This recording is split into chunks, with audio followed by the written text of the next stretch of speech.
Age absolutely does not have to be a barrier to weight loss. At the age of 69, Anthony's GP read him the riot act about his health. He had high blood pressure, his cholesterol was high, he had sleep apnea, and a range of other health-related conditions. His GP told him he needed to lose 10% of his body weight. Weighing in at 20 stones, Anthony had employed a personal trainer and used a Fitbit to try and improve his health.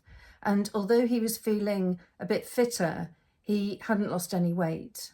In this video, I'm going to share with you Anthony's story of working with me and how appetite retraining worked for him. I'll describe how initially there was a delay in the weight starting to change, but his results in the end were spectacular.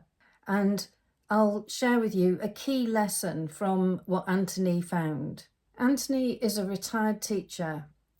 He now enjoys writing and spends most of the day on that activity that he really enjoys. He lives with his wife and currently their granddaughter lives with them. Anthony told me that cooking is his favourite hobby and that he was the cook in the family and that evening family meals were a really important time for him. He said he loves good food and wine and that he entertains frequently. Anthony's main goals were to do with health improvements.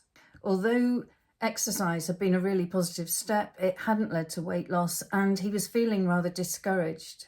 Our first step was to identify the ways in which Anthony was eating either when he wasn't hungry or beyond the point of being full. In other words, eating out of tune with his body.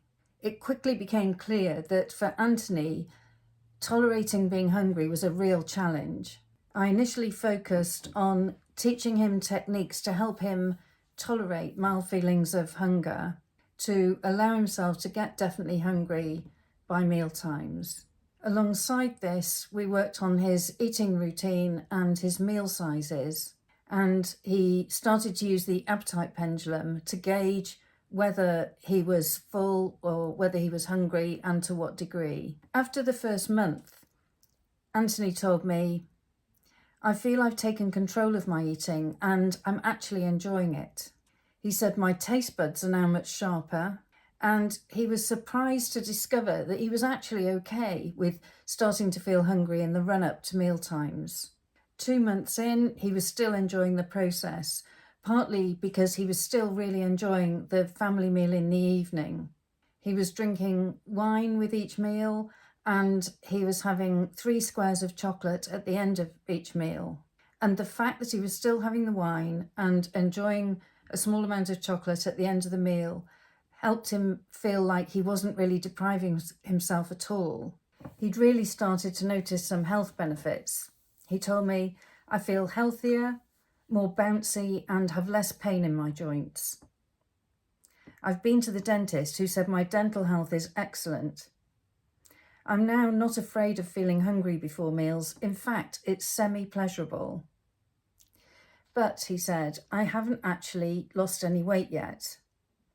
So the strange thing here is that he'd made some quite substantial changes to his overall eating, the amounts that he was eating during the day and his pattern of eating, but the results weren't yet showing up on the scales, even though they were showing up in his overall sense of wellness.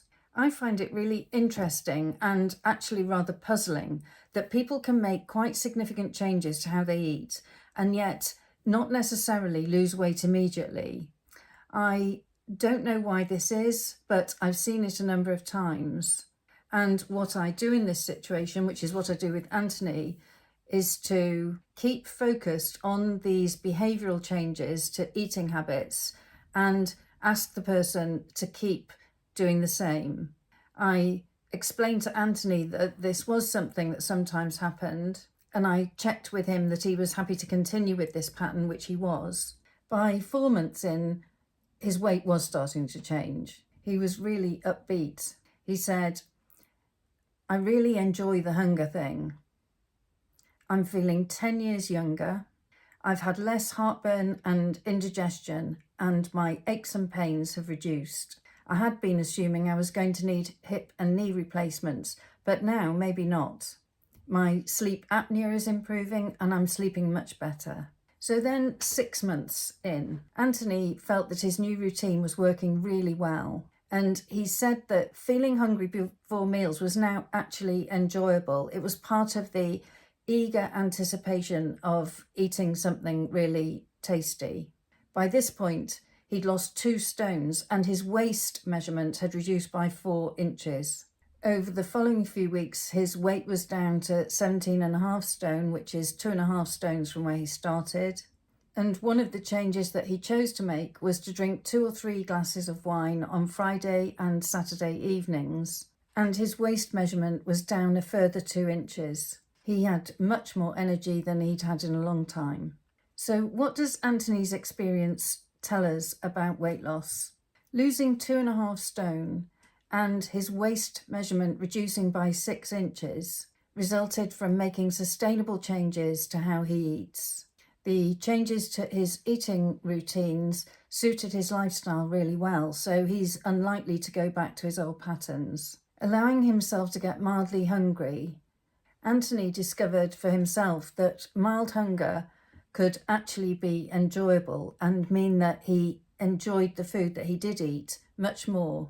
He said, "Coming to terms with hunger for the first time in my life has been extremely good."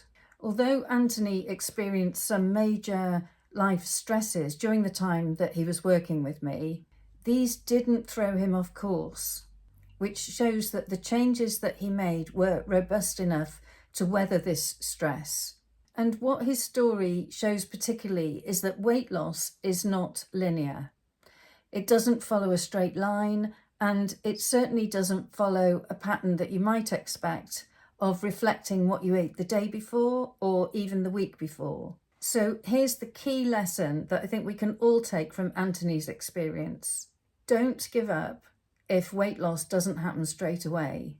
If you focus on eating habit changes, then the weight loss will follow. And the important thing is to focus on making changes that you find manageable, because then they'll be sustainable. As ever, if this content doesn't work for you, it's not your fault. We're all different, and Anthony's case is an example of that. If you have long-standing weight issues and want my professional help with them, then please hit the link in the description below. Please like this video and subscribe to my YouTube channel, and you can watch my next video on helpful hunger.